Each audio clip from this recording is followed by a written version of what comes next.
salaamaaleykum mbokk yi nga xam ne yéen a ñu baaxoo di seetaan ci BF TV nuyu nañ leen di leen ziar bu baax a baax ñëwaat ak yéen ci beneen émission tey nag bu ngeen gisee fi ñu nekk moom mooy chez monsieur Abda Fall président association des volontaires pour la défense de l'environnement li ñu fi indi nag moom mooy waxtaanee li nga xam ne ni moom moo jëm ci wàllug environnement bu ñu nee environnement wax lépp li nga xam ne dem na ci wàllug garab waaye nag fii ci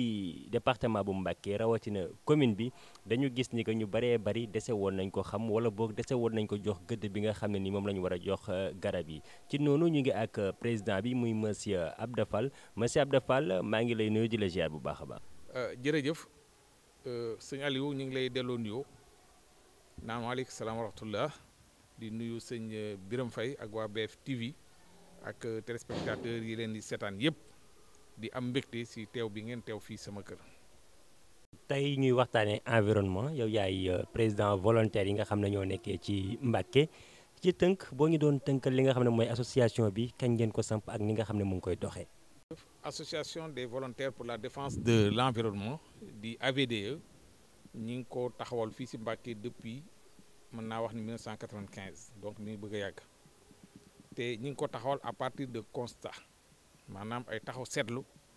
yi nga xam ni gis nañ ni alarme bi mooy environnement bi d'une manière générale yàqu na ko nga xam ni dafa laaj nit ñi jóg taxaw dafa laaj une réaction ci nit ñi ci boobu nag lañ taxaw ne nañ taxawal association bi pour ñun apporter une réponse à ces problèmes là te jamono jooju su ngeen seetloo ba léegi sax dans le monde entier le problème yi jëm les défis liés à l'environnement da doon interpeller la communauté internationale. Vous vous rappelez du sommet de Rio, vous vous rappelez des COP fi mu nekk ñu ngi si COP xam nga 27 ou 28 donc yooyu moo tax ñu ne ñun kat mënuñu nekk en reste d'accord au niveau macro au niveau mondial ni ñaa ngi xalaat mais au niveau local également il faut que nit ñi am nuñ taxawee ñun si planète bi lañ bokk te gis nañ fii di Bawol di sunu gox bi ñu dëkk environnement bi ni meloon soo jëlee mbirum garab rek ñun gis nañ ni àll bi yëpp yàqu na léegi naan li ñuy wax naan fay mooy da ngay taxaw rek xool ba fa sa bët yam te dafa amoon une forêt touffue espèce garab yi fi nekkoon am na yu bëri sax amatul fi mu toll c'est des espèces disparues yenn yi sont en voie de disparaître ñu gis ne ba tey nit ñi seeni doxalin dafa mel ne yëguñu ko ñu ne nag par rapport à ça il faut que ñun ñi nga xam ne xawoon nañ am sensibiliser woon nañu ci question yooyu ñu ne nag nañ taxawal kuréel gi pour ànd kook askan wi maanaam sensibiliser ba nit ñi aussi jóg taxaw pour ñu mën a apporter une réponse à ces défis qui nous interpellent nous tous loolu moo waraloon taxawal boobaag léegi nag wax dëgg yàlla ñu ngi si di mener suñuy activité jiital la sensibilisation parce que jàpp nañ ne fii ak nit ñi amuñu sensibilisation boobu dafay des te ba léegi soo gisee comportement nit ñi da ngay xam ni des na te xam nañ ne c'est aussi une question de comportement moo tax ñu si liggéey ànd kook communauté bi certes jamono ñi gis nañ les changements climatiques il y a beaucoup de choses peut-être qui ne dépendent pas de l'homme mais jàpp nañ ni lu si bëri aussi si loxo doomu aadama la nekk loolu daal moo waral ñu taxawal association yi boobu tey. bu ñu nee association des volontaires muy da ngeen di yëngu maanaam ci loo xam ne nii yéen a jóg ci seen coobare ba pour def ko ndax mën nga ñu maanaam wax aspect yi nga xam ne nii association bi yéen a ngi koy doxee. baatu volontaire bi nga tudd rek déjà dafa am sens d'ailleurs comme association yi yëpp c'est pas but lucratif volontaire soo ko déggee rek mooy ñi nga xam ni bénévolat la mais nag dafa am leneen la ci dooleeku mooy engagement loolu moo ñu gën a déterminer ci activités yi ñuy mëne jiital naa léegi sensibilisation c'est-à-dire duñ ko rater à chaque fois toutes les journées yi nga xam ne dañ koy organiser au niveau mondial comme national di wax ci environnement ñu dañ koy organiser au niveau de Mbacké pour sensibiliser la communauté les populations mais également dañuy mener ay activités concrètes présentement ni ñu ngi ci campagne de reboisement 2021 muy un programme bu ñu def en 3 projets benn bi mooy dundal garab dans la commune ñu ngi ci actuellement d'ailleurs suñ toogee fii léegi gars yi fekk li fi jël ci garab ñu commencé woon di reboiser yenn axes yi ay alignement soo génnee fi am na mbedd yoo xam ne def nañ ko ba mu sori mais bi ñu gisee engouement bi également ñu ni l'essentiel que mooy nag garab yi dugg ci dëkk bi ñu jox am na ay individualité yu fii ñëw pour sama kër pour sama bunt kër ñu jox leen tout temps jël leen relever leen ci ay fiches parce que li ñu gën a intéressé mooy le suivi donc bon mooy projet dundal garab il y a un objectif des stratégies et tout ça yi nga xam ne nit ñi ñoo ko ànd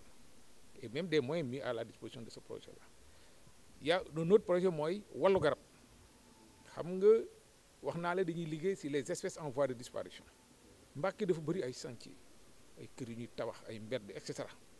te foofu foo dem da nga fa gis benn espèce bu rare d'ailleurs suba wala gannaaw suba war nañoo def benn intervention rapide parce que am na benn lieu bu ñu war a tabax mais dafa am ay fromager yu fa nekk mooy bentini waa ji da koy dagg sànni rek ñu ne ko no attends ñun on a vu le commandant des eaux et forêts mu jox ñu benn espace ci gannaaw dañuy dem transplanter ko escorter ko yóbbu ko jëmbataat ko foofu au moins arboretum boobu nekk eaux et forêts dana tax espèces yi nga xam ne localisé nañ ñu nekk en voie de disparition te yenn yi des fi au moins ñu mën leen a am kooku mooy wàllu garab suñu xarit bàcc bu moo koy piloté projet beneen bi mooy reboisement champêtre ça c'est en dehors de la commune c'est dans le département nous intervenons dans l'ensemble du département foofu dañoo am suñuy mbokki sëriñ suñuy xarit yu am ay tool am ay daara am ay kër yu yaatu ci àll bi foofu dañ fay intervenir aussi pour def fa ay reboisement massif nga xam ne ñooy dañ koy ànd ak taalibe yi donc ñetti projets yooyu essentiellement moom lañ déroulé ren ñu jiital si nag la protection de l'arbre gis nga dundal garab bi ma doon wax avant ñuy jëmbat garab dañuy assurer ne protection bi mettoon ko en place parce que dañoo tirer ay leçons ci expérience yi weesu woon daan jëmbat yu bëri sol t-shirt dajale nit ñi mais souvent dañ daan perte lu bëri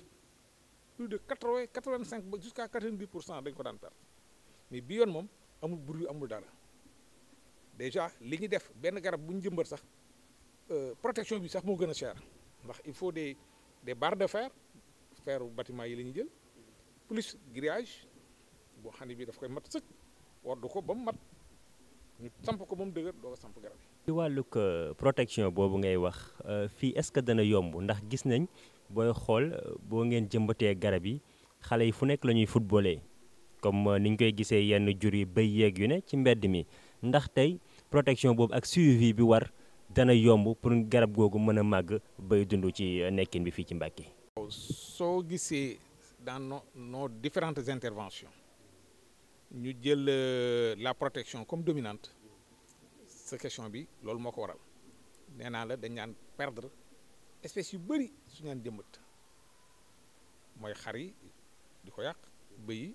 xale yi football même xale yi footballul sax di dox si mbedd da nga gis ku ñëw rek romb garab xëcc bon jaaxaloon nañu ñu ne rek ren nañ fexe donc ba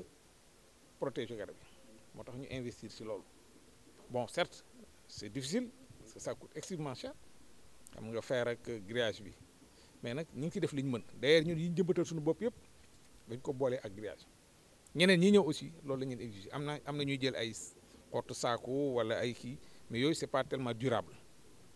am na ñu jël ay briques aussi baax na ça peut protéger la plante mais daal ce qu'il faut retenir mooy ñun ren jox nañ gëdd bu mat sëkk protection bi ku ñëw ba dañu laa wax garab gi sax dañ naan la saa waay mbaa protéger nga ko maa da nga jël nga matukaay les gens s'engagent hein parce que loolu aussi lu ñu neex la nit ñi dañuy ñëw engagé wu bu njëkk ñoo daan dem vers nit ñi di leen sensibiliser naan ndax ñu jëmbat mais léegi nit ñi ñooy ñëw fekk si ñu te loo leen jox comme exigence ñu jël ko en charge ñu engagé wu. Monsieur Abda Fall ñu ngi fii ci Bawol yan jafe-jafe ngeen fiy jànkonteel dëgg-dëgg. waaw jafe-jafe moom il faut ñu sóoraale ko tamit amul benn projet boo xam ne da ngay ñëw rek déroulé ko à roue libre moom mayaale nañu ko d'autant plus que ñun fii lañ juddoo li si jiitu mooy même le climat bi tàngoor wi ak yi mu àndal yëpp am na ñu jàpp ne loolu tax na ba garab yu bëri mënuñu fee nekk problème mu ndox mi moom dafay contrainte bu sérieuse d'ailleurs dama si profité sax pour féliciter doomu Mbàkke yi nga xam ne tey ñoom ñëpp engagé wu nañ pour xeex pour que ki ñuy jox ndox jox ñu ndox mu neex. garab yi ay êtres vivants lañ comme ñun doomu aadama yi dañuy soxla alimentation bu saine donc ndox mi nga xam ne tey société bi fi nekk mi ngi koy jox c'est pas une eau saine moo tax garab yi dañ ko yëg waaye nag pour nga am garab dafa laaj aussi nga góorgóorlu wut ndoxum teen benn la si wala su dee amoo ndoxum teen ndox mi soo ko jëlee nga décanté ko maanaam nga teel ko nga fanaanal ko si benn bassin wala benn barigo wala benn paan nga xam substance yu bëri danañ wàcc su xëyee nga jël li ci kaw arrosé ko li ci des nga tuur ko wala nga def ko neneen loolu ay stratégie yoo xam ni dana permettre ñu am ay garab mais daal ndox moom wax dëgg yàlla li tee Mbàkke naatul mënuñu jëmbat surtout la foresterie urbaine nga xam loolu si la bokk on a un problème d'eau am na nag yeneen mooy psychologique aussi parce que sunu mbokki bool yi sama xarit yeeg sama am di jàmm ñu bëri dañuy foog ne fii problème yooyu mat ñu teg day tax garab yi du fi kii rek ñu taxaw garab yi mënuñu fay développé wu ñu taxaw moo tax ñun au niveau de sunu association bi kenn ku nekk da ngay joxe la pédagogie par l'exemple man soo ñëwee sama kër soo gisee fii ma aménagé ko lii du problème mu xaalis du dara kii rek la engagement la c'est la première cour ma def ay espèces ornementales yéen su ngeen ñëwee au lieu ma leen recevoir sama salon wala sama néeg mais su cour bi laa leen recevoir sunu maam yi loolu dañ daan def soo amee gan da nga leen recevoir si taatu garab gi si biir cour gi ñu ngeen toog ngeen lal seen basang wala ngeen teg seen chaise ngeen toog et puis yéen a ngi doon wax affaire Covid tey Covid bi su dee nit ñi da nga leen recevoir dans les salons wala si biir chambre yi ah espace fermé air conditionné wala nga taal ay ventilateur ñuy tourner mais foofu la risque bi ëppee mais soo defee comme sunu maam yi ni ñaan def comme nii ma def aménager sa cour def fi ay garab ngeen ñëw toog foofu yaa moins de risque ndax ngelaw li day circuler ensuite garab yi dañuy absorber xëy na amagul étude dans ce sens mais xam nañ ni moom loolu c'est établi que garab yi dañuy absorber substance nocive yu bëri rawatina ci gaz carbonique bi ñuy dégager donc loolu aussi fii si Bawol ah war nañ ci xalaat ndax dañuy recevoir nit ñu bëri si màggal yi ak xew yi bëri yi am su nit ñi ñëwee au lieu nga tëj leen si néeg yi taal ventilateur yi ñuy tourner mais dañ dem si ëtt yi jëmbat fa garab defar ko ba mu baax nit ñi mën a toog foofu di féexlu di waxtaan loolu aussi ñun sóoraale nañ ko soo demee si gannaaw fële dama fa def ay arbres fruitiers gis ngeen bi ngeen di ñëw c'est des arbres d'ombrage maanaam garabu ker loolu day dellu si li ma waxoon la pédagogie par exemple c'est-à-dire que les membres de la VDE koo si seeti da nga xam ne ah kii kat li muy wax mi ngi koy def pour montrer sunu pour mën a wan sunu mbokk yi nekk Ndakaaru si diaspora bi ne leen attention hein li gars yi wax yëpp si Bawol il est possible de faire pousser des arbres mën nañ fee jëmbat ay garab ñu sax te fii muy citronnier muy sapoti tàndarma gee daaw amoon nay doom muy manguier muy garab yu bëri daal pomme cannelle fii rek man sama kër gi sax nañ fi te soo demee si yeneen membres yi aussi da nga gis lu mel noonu. comme ni nga ko waxee ñu gis ni que fii ndox bi dafa merool ne nit ñi dañu jàpp ne que adéquatul ak yenn xeetu garab yi nga wax ba ñu bëree bëri dañu jàpp ne garabu niim yi rek ñoom ñoo fi mën a màggee wax nga ko lu ci mel ne sapoteeg yu ni mel ndax sensibilisation bi war def ngeen ko ci nit ñi ba ñu mën a gëm ni que yeneen xeetu garab yi mën nañu màggee fii ci Bawol. waaw xam nga li nga wax noonu la sensibilisation bi moom mooy li ëpp sunu liggéey sax ndax tout est question de comportement mais aussi de prise de conscience ndax nit ñi dañuy jékki-jékki am benn xalaat nii mi moom wax dëgg yàlla li ñu yàq bëri nañ ndax nit ñi d'abord bëgguñu ko bien que am na njëriñ garab la yoo xam ni ñi jàng garab pour ñoom genn garab bonul mais population yi ñoom accepté wuñ ko trop mais aussi am nañu seeni raison parce que dafay yàq bâtiment yi di yàq yenn garab yi mënuñu nekk yenn waaw mais fu nim nekkul comme fii man nim amu fi mais climat beeg ndox mi teewul maa ngi xaaruma leen daal maa ngi fi jëmbat muy sax di meññi li may def mooy di wut ndox mu neex si teen yi ni may wutee ndox mu neex parce que Mbàkke li ndox mi naqari kenn naanu ko de nit ñi danañ wut ay pexe ba jënd seen bidon ndox ñaar fukk wala ñeent fukk ku bëgg am na ñi bëgg jur noonu la ñuy def ñi bëgg garab tamit dañ koy def dañuy jënd seen bidon ñaar fukk wala 200 wala beneen bi aussi mooy li ma la waxoon technique gu décantation mooy jël ndox mu naqari mi